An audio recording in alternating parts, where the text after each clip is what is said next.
RC news కు స్వాగతం. ముందుగా హెడ్లైన్స్. చెత్తను ఏరిన ప్రధాని మోదీ, నెటిజన్ల ప్రశంసలు.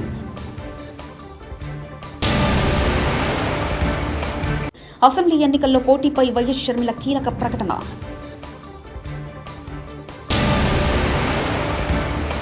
అయ్యన్న పాత్రుడు కబ్జాలపై చూస్తూ ఊరుకోవాలా? మంత్రి కారుమూరి వ్యాఖ్య. బొడ్రాయి వేడుకల్లో పాల్గొన్న గౌరవ మానకొండూరు శాసనసభ్యులు doctor Rasamayya Balakishan. Peddapalli MLA camp కార్యాలయంలో సీఎంఆర్ఎఫ్ చెక్కులు పంపిణీ చేసిన ఎమ్మెల్యే దాసరి. జహీరాబాద్ అభివృద్ధిపై ఎందుకు నిర్లక్ష్యం? మున్సిపల్ ఎన్నికలు నిర్వహించలేని అసమర్థ ప్రభుత్వం. టీపీసీసీ నాయకులు వై నరోత్తం. అయ్యన్న పాత్రుడి ఇల్లు ధ్వంసం, వైసీపీ అరాచకాలకు పరాకాష్ట. ఈ ఘటనను తీవ్రంగా ఖండిస్తున్న సోమిరెడ్డి చంద్రమోహన్ రెడ్డి. చిలకలూరిపేటలో అమరజీవి పొట్టి శ్రీరాముల విగ్రహానికి పట్టణ ఆర్యవైశ్య సంఘం ఏర్పాటు చేయడం హర్షణీయం. రావు సుబ్రహ్మణ్యం వ్యాఖ్య. కేంద్రంలో బీజేపీ ప్రభుత్వం అధికారంలోకి వచ్చాక ప్రధాని నరేంద్ర మోదీ స్వచ్ఛ భారత్ కార్యక్రమానికి శ్రీకారం చుట్టిన విషయం తెలిసిందే. కాగా స్వచ్ఛత భారత్లో భాగంగా నగరాలను శుభ్రంగా ఉంచాలని మోదీ పిలుపునిచ్చారు. అయితే తాజాగా ప్రధాని మోదీ మరోసారి స్వచ్ఛ స్ఫూర్తిని చాటుకున్నారు.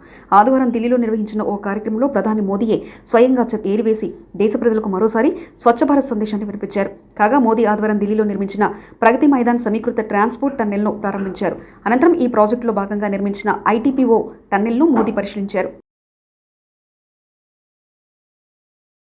పంజాబ్ ముఖ్యమంత్రి భగవంత్ మాన్ రోడ్ షోలో ప్రజలను పలకరిస్తున్నారు. ఈ మేరకు ఆయన ఎస్యూవీ కారులో నుంచొని ప్రజలకు అభివాదం చేసుకుంటూ వెళ్లిపోతున్నారు. ఇంతలో ఓ నల్లని టీషర్ట్ ధరించిన వ్యక్తి ముఖ్యమంత్రి కాన్వాయ్ని ఆపాల్సిందిగా చేతులూపారు. దీంతో ముఖ్యమంత్రి భగవంత్ మాన్ ఆ వ్యక్తితో మాట్లాడేందుకు తన కారును ఆపారు.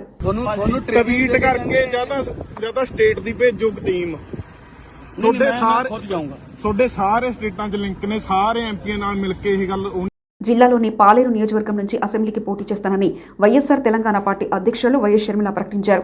పాలేరు నియోజకవర్గం నేలకొండపల్లిలో ఆదివారం వైఎస్ఆర్టీపీ కార్యకర్తల సమావేశంలో పాల్గొన్న షర్మిల ఈ మేరకు ప్రకటన చేశారు.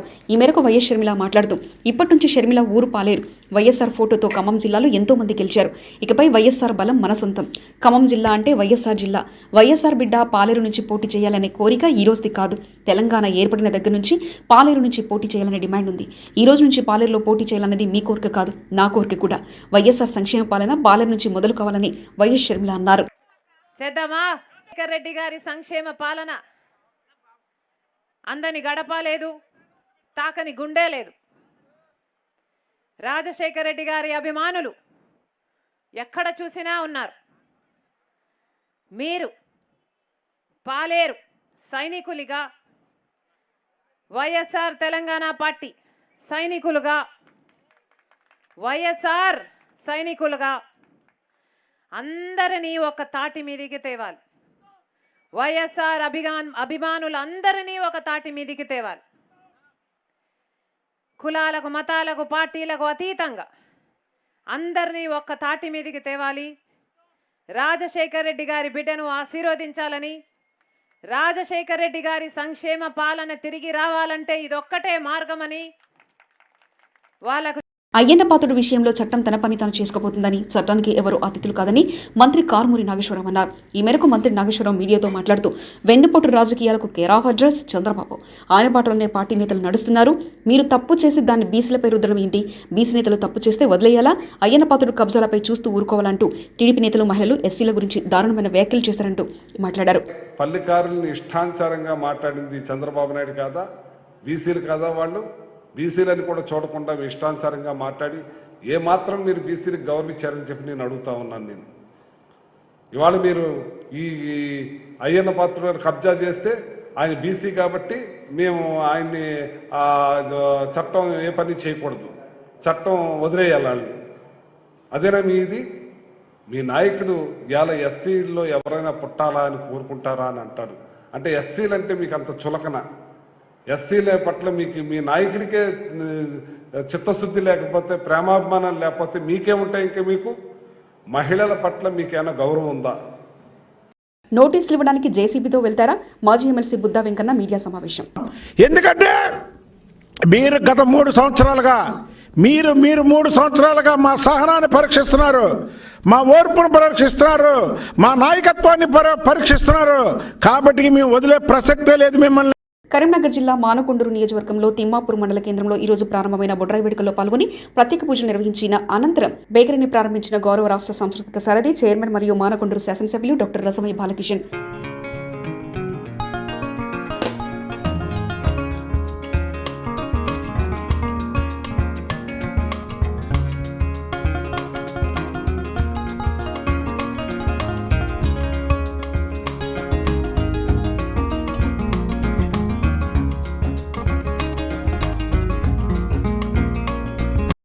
కరీంనగర్ జిల్లా మానకొండూరు నియోజకవర్గం తిమ్మాపూర్ మండలంలోని మహాత్మానగర్ గ్రామంలో ఈ రోజు నిర్వహించిన పల్లె ప్రగతి కార్యక్రమంలో గౌరవ రాష్ట్ర సాంస్కృతిక సారథి చైర్మన్ మరియు మానకొండూరు శాసనసభ్యులు డాక్టర్ రసమయ్య బాలకిషన్ గారు పాల్గొన్నారు. పల్లె ప్రగతిలో భాగంగా మొక్కలు నాటడానికి గాను ఆయన కూలీలతో కలిసి పలుగు చేత పట్టి సుమారు అరగంట పాటు గుంతలు తవ్వారు. రాజన్న సిరిసిల్ల జిల్లాలోని బోయినపల్లి మండలం విలాసాబాద్ గ్రామంలో రైతులు చేస్తున్న నిరవధిక దీక్షకు 100 రోజుల సందర్భంగా మద్దతు తెలపడానికి సిపిఐ ఎంఎల్ పార్టీ తెలంగాణ రైతు కూలీ సంఘం ప్రగతిశీల యువజన సంఘాలు పీవైఎల్ సంపూర్ణ మద్దతు ప్రకటించాయి. రైతులు చేస్తున్న దీక్ష న్యాయబద్ధమైన దీక్ష. రైతులకు భూమికి బదులు భూమి ఇవ్వమని రైతులు చేస్తున్న డిమాండ్ న్యాయమందని, లేదంటే బహిరంగ మార్కెట్ కంటే 2 రెట్లు ఎక్కువ నష్టపరిహారం ఇవ్వాలని డిమాండ్ చేస్తున్నారు. లేని ఎడల పాత కాలువ వెడల్పు చేస్తే సరిపోతుందని శాస్త్రవేత్తలు, ఇంజనీర్లు చెప్తున్నారు. దీన్ని కాదని కమిషన్ల కోసమే, రాజకీయ లబ్ధి కోసమే బడాబాబులు జేబులు నింపడానికి ఇదొక పెద్ద కుట్ర అని, దీని వెనుక పెట్టుబడిదారు వర్గం, రాజకీయ నాయకులు, ప్రజాప్రతినిధులు కమిషన్ల కోసమే కక్కుర్తి పడుతూ కాలువ అవసరం లేకుండా తీయడానికి సిద్ధమవుతున్నారని, ఇది సరైన పద్ధతి కాదని రైతులు బాధ వ్యక్తం చేశారు. అనుకూలంగానే రేట్లు కట్టడం జరుగుతుంది. మాకు ఆ రేట్లు అవసరం లేదు. ఉన్న పాత కాలువను పెద్దగా చేస్తే ఇంకా నీళ్లు ఎక్కువ పోతాయి, సరిపోతుందనే డిమాండ్ మీద వీళ్ళు కూర్చోవడం జరిగింది. సరే, అదే విధంగా సరే కెనాల్ తీసుకుంటే వేరే రకాలు తీసుకొని, కానీ భూమికి బదిలీ భూమి ఇవ్వమనే డిమాండ్ న్యాయబద్ధమైన డిమాండ్. వాళ్ళకు భూమి కోల్పోతే మళ్ళీ భూమి కొనాలంటే ఈ రేట్లలో భూమి ఎక్కడ దొరకదు. కాబట్టి భూమికి బదులు భూమి కొనిస్తే మేము సంతోషంగా స్వీకరిస్తామని రైతులు చిలకలూరిపేట పట్టణంలో ఆర్యవైశ్య సంఘం ఆధ్వర్యంలో పొట్టి శ్రీరాముల విగ్రహాన్ని ఏర్పాటు చేయడం స్ఫూర్తిదాయకంగా ఉందని నవతరం పార్టీ జాతీయ అధ్యక్షుడు రావు సుబ్రహ్మణ్యం అన్నారు. ఆంధ్రప్రదేశ్ రాష్ట్ర సాధన కోసం ప్రాణాలు అర్పించిన మహనీయులు గాంధేవాది పొట్టి శ్రీరాములు అన్నారు. చిలకలూరిపేట నియోజకవర్గ పరిధిలో ఆర్యవైశ్య సంఘం అందిస్తున్న సేవలను కొనియాడారు. రాజకీయాలు అతీతంగా వారి ఆహ్వానం మేరకు విగ్రహావిష్కరణ కార్యక్రమంలో పాల్గొనడం సంతోషంగా ఉందన్నారు. 19/6/2022 ఆదివారం ఉదయం 10 గంటల సమయంలో పొట్టి శ్రీరాములు చౌక్ వద్ద విగ్రహ ఆవిష్కరణ కార్యక్రమంలో పాల్గొన్న రావు సుబ్రహ్మణ్యం పొట్టి శ్రీరాములు విగ్రహానికి పూలమాలలు వేసి నివాళులర్పించారు. ఈ కార్యక్రమంలో భారతీయ జనతా పార్టీ నేత రాజమ్మ పాల్గొన్నారు. అయ్యన్నపాత్రుడు ఇల్లు ధ్వంసం వైసీపీ అరాచలకు పరాకాష్ట. ఆ ఘటనను తీవ్రంగా ఖండిస్తున్న టీడీపీ పోలిట్ బ్యూరో సభ్యులు, మాజీ మంత్రివర్యులు సోమిరెడ్డి చంద్రమోహన్ రెడ్డి అయ్యన్నపాత్రుడు ఇంట్లో లేని సమయంలో నర్సీపట్నంలో ఆయన ఇంట్లో పోలీసులు అరాచకం సృష్టించారు. వేకున 3 గంటలకు నిద్రపోతున్న కుటుంబ సభ్యులను భయభ్రాంతులకు గురి చేస్తున్న పోలీసులు, రెవెన్యూ అధికారులు వెళ్లి ఇల్లు పగలగొడతా ఏమనుకుంటున్నారు? ఎవరిచ్చారు మీకు అధికారం? రూలింగ్లో ఉంటే ఏం చేసినా చెల్లిపోతుందనుకుంటున్నారా? శాంతి భద్రతలను పరిరక్షించాల్సిన పోలీసులను గుండాలుగా వాడుకుంటారా? నిండు అసెంబ్లీలో సీఎం జగన్ రెడ్డి సమక్షంలో మా నాయకులు, వారి కుటుంబాల గురించి, నెల్లూరులో మా గురించి అసభ్యంగా మాట్లాడితే మీకు స్వప్న స్వరాలు వినిపిస్తున్నాయా? మీరు వాడిన భాషలో మా అయ్యన్నపాత్రుడు కేవలం 1% వాడితేనే ఈ రోజు ఇల్లు ధ్వంసానికి పూనుకుంటారా? మొన్నేమో ఉండవల్లిలో చంద్రబాబు నాయుడు ఇంటిపై దాడికొచ్చారు. నిన్న మంగళగిరి పార్టీ జాతీయ కార్యాలయంపై పట్టపగలే దాడి చేశారు. ఈ రోజు ఏకంగా నర్సీపట్నంలో అయ్యన్నపాత్రుడు ఇల్లు ధ్వంసం చేస్తున్నారంటూ వాపోయారు. ఈరోజు నర్సీపట్నంలో వేకువన 3 గంటలకే నిద్రపోయే కుటుంబం అక్కడ ఉంటే అయ్యన్నపాత్రుడు ఇంట్లో లేకుండా పోలీసు, రెవెన్యూ పోయి ఇళ్లు పగలగొడతారా? ఇంటిని ధ్వంసం చేస్తారా? ఎవడిచ్చాడు మీకు హక్కు? ఏమనుకుంటున్నారు మీరు? అధికారంలో ఉంటే ఏమైనా చేయొచ్చా? పోలీసుల్ని గుండాల కింద వాడుకుంటారా మీరు? అంటే అయ్యన్నపాత్రుడు బూతులు మాట్లాడినాయంట. మీరు మాత్రం శాసనసభలో ముఖ్యమంత్రి జగన్మోహన్ రెడ్డి సమక్షంలో మా నాయకుల తల్లిదండ్రుల కుటుంబాల గురించి, మా కుటుంబాల గురించి నెల్లూరులో మాట్లాడితే మీకు సొంత స్వరాల్లాగా వినబడ్డాయా? వాటికి కౌంటర్ ఇచ్చి 1% మీరు వాడిన భాషలో 1% వాడితే ఈరోజు ఇళ్లు ధ్వంసం చేస్తారు. మొన్న బాబు గారి ఇంటి మీదకి వచ్చి ధ్వంసానికి వస్తారు. నిన్న పార్టీ కేంద్ర కార్యాలయం ధ్వంసం చేస్తారు. అయితే ఈరోజు నర్సీపట్నంలో అయ్యన్నపాత్రుడు ఇల్లు ధ్వంసం చేస్తారు. No action. ఒక్కడి మీద గోవా కల్చర్ తెచ్చి గుడివాడలో పెడితే నో యాక్షన్. పార్టీ ఆఫీస్ పగలగొట్టింది ఎవరని తెలిస్తే ఒక్కనే అరెస్ట్ చేయలే, నో యాక్షన్. ఇది ఈరోజు నేను ఒకటే చెప్తుండా. పెద్దపల్లి నియోజకవర్గంలోని 188 మంది లబ్ధిదారులకు సీఎంఆర్ఎఫ్ ద్వారా 90,05,400 రూపాయల చెక్కులను అందజేసిన గౌరవ ఎమ్మెల్యే దాసరి మనోహర్ రెడ్డి గారు. ఈ కార్యక్రమంలో రైతు బంధు జిల్లా అధ్యక్షులు, ఎంపీపీలు, జెడ్పీటీసీలు, మున్సిపల్ వైస్ చైర్పర్సన్లు, పట్టణాధ్యక్షులు, గౌరవ సర్పంచ్లు, ఎంపీటీసీలు, కౌన్సిలర్లు, ఉప సర్పంచ్లు, గ్రామ శాఖ అధ్యక్షులు, కోఆప్షన్లు, తెరాస ప్రజాప్రతినిధులు, నాయకులు, కార్యకర్తలు పాల్గొన్నారు.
ప్రైవేట్ ఆసుపత్రికి వెళ్ళి రోగాలు నయం చేయించుకున్న వారికి వారు చెల్లించిన డబ్బులకు కొంత మేరకు సహాయం చేయాలనే ఆలోచనతో గౌరవ ముఖ్యమంత్రి గారు ఈ విడతలో 188 మంది లబ్ధిదారులకు దాదాపు 90 లక్షల రూపాయలని చెక్కుల రూపేణా పంపిణీ చేయడం జరుగుతా ఉంది.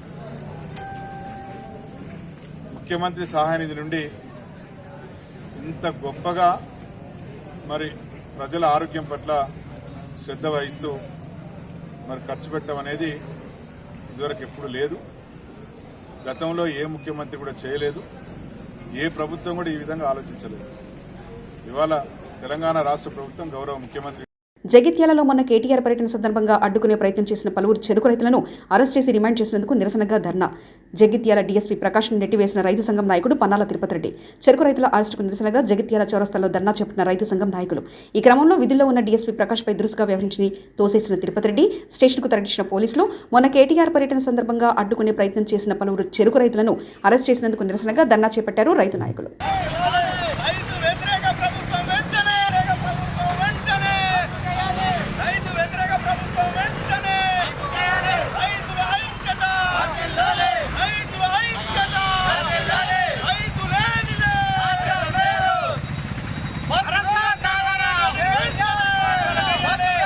సిరిసిల్ల సహకార విద్యుత్ సరఫరా సంఘం యొక్క నామినేటెడ్ పాలవర్గం నియామకాన్ని సవాలు చేస్తూ బీజేపీకి చెందిన కనకయ్య అనే వ్యక్తి హైకోర్టును ఆశ్రయించగా సెస్ పాలక వర్గం నియామకంపై కోర్టు స్టే విధించింది. దీంతో కేటీఆర్ ప్రాతినిధ్యం వహిస్తున్న సొంత నియోజకవర్గం సిరిసిల్లాలో టీఆర్ఎస్ పార్టీకి చుక్కెదురైంది. సెస్ పాలక వర్గం ఏర్పడిన 2 నెలలకే హైకోర్టు ఇచ్చిన స్టే రూపంలో ఎదురుదెబ్బ తగలడంతో పాలకవర్గం తీవ్ర నిరాశతో కూరుకుపోయింది. మరోవైపు సిరిసిల్లాలో బీజేపీ నాయకులు మీడియా సమావేశం నిర్వహించి ప్రభుత్వ తీరుపై విరుచుకుపడ్డారు.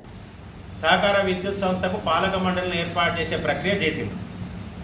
వారు ఏదైతే 151 జీవో ప్రకారం ఇక్కడ పాలక మండలిని ఏర్పాటు చేసినామని చెప్పి విడుదల చేసినరో అది రాజ్యాంగంలో ఆర్టికల్ 14కు వ్యతిరేకంగా ఉంది కనుక కనకయ్య గారి ఆధ్వర్యంలో ఏదైతే రిట్ పిటిషన్ హైకోర్టులో వేసినరో దానికి గాను ఆ పాలక మండలి మీద స్టే విధించడం జరిగింది.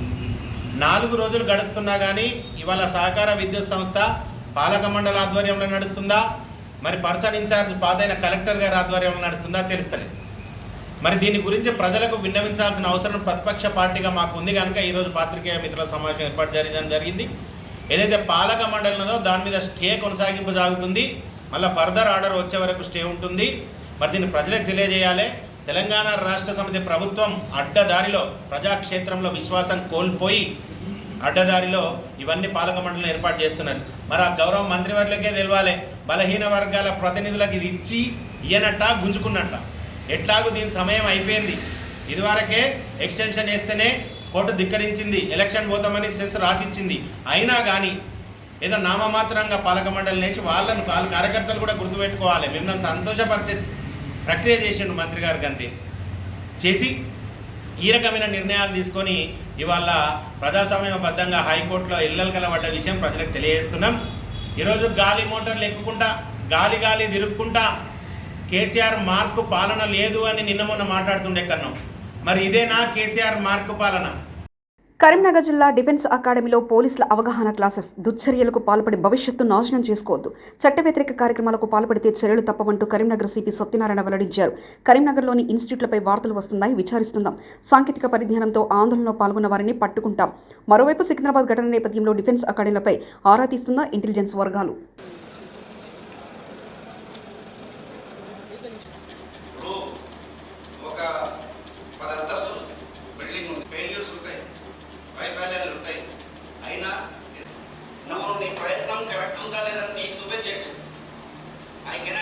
ఎన్ని గంటలు కష్టపడాలి అంటే 10,000 గంటలు. తర్వాత మీ ఎడ్యుకేషన్ ఎలా ఉంది ఏంటి తెలుసుకోవడానికి వస్తే ఎక్కడెక్కడ నుంచి వచ్చి చదువుకుంటున్నారు ఏంటో తెలుసుకోవడానికి మాట్లాడడానికి మన సిపి గారు వస్తున్నారు కరీంనగర్లో. అండ్ మీకు మంచి గైడెన్స్. పత్తికొండ పట్టణంలోని సాయిబాబా మందిరంలో ఏర్పాటు చేసిన ఉచిత కంటి వైద్య శిబిరాన్ని కేడీసీసీ బ్యాంకు మాజీ వైస్ చైర్మన్ రామచంద్రారెడ్డి ప్రారంభించారు. ఉచిత వైద్య శిబిరానికి 250 పట్టణ గ్రామీణ ప్రాంతాల నుండి తరలించారు. తెలంగాణ ప్రభుత్వం ప్రతిష్టాత్మకంగా చేపట్టిన 5వ విడత పల్లె ప్రగతి కార్యక్రమంలో భాగంగా చివరి రోజు కడతాల్ గ్రామ పంచాయతీ పరిధిలో స్థానిక సర్పంచ్ గూడూరు లక్ష్మీ నరసింహారెడ్డి అధ్యక్షతన ఏర్పాటు చేసిన గ్రామ సభలో పల్లె ప్రగతి కార్యక్రమంలో భాగంగా సాధించిన ప్రగతిని, పారిశుద్ధ్య నిర్వహణ వివరాలు మరియు పలు అభివృద్ధి పనులను గ్రామ సభలో వివరించారు. గ్రామ పంచాయతీ పరిధిలో ఏర్పాటు చేసిన రైతు వేదిక, పల్లె ప్రగతి వనం, నర్సరీ, వైకుంఠధామలతో చేసిన అభివృద్ధి గురించి వివరించారు. పల్లె ప్రగతి వనం, వైకుంఠధామం, ఎవెన్యూ ఫౌంటైన్లలో నాటిన మొక్కల గురించి, వాటి సంరక్షణ గురించి వివరించారు. కొంత మేరకు గ్రామం పెద్ద ఉన్నప్పటికీ ఈ కార్యక్రమం అంటే అభివృద్ధి అనేది ఒక నిరంతర ప్రక్రియ, పారిశుద్ధ్య నిర్వహణ అనేది ఒక నిరంతర ప్రక్రియ. కాబట్టి ఖచ్చితంగా రాబోయే రోజులు కూడా ప్రతిరోజు ఒక పల్లె ప్రగతి రోజుగానే స్వీకరించి ఖచ్చితంగా గ్రామ ప్రజలు, అదేవిధంగా ప్రజాప్రతినిధులు, అధికారులు, అనధికారులు, యువకుల యొక్క సలహాలు, సూచనల మేరకు ఖచ్చితంగా వారి యొక్క సూచనల మేరకు అభివృద్ధి కార్యక్రమాలను నిర్వహిస్తామని తెలియజేస్తూ మరి ఎంపీటీసీ గారు దయచేసి గ్రామంలో ఉన్నటువంటి చెత్తను ఏరిన ప్రధాని మోదీ, నెటిజన్ల ప్రశంసలు.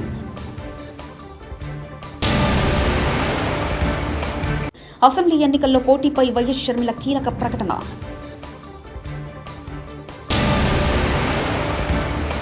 అయ్యన్న పాత్రుడు కబ్జాలపై చూస్తూ ఊరుకోవాలా? మంత్రి కారుమూరి వ్యాఖ్య.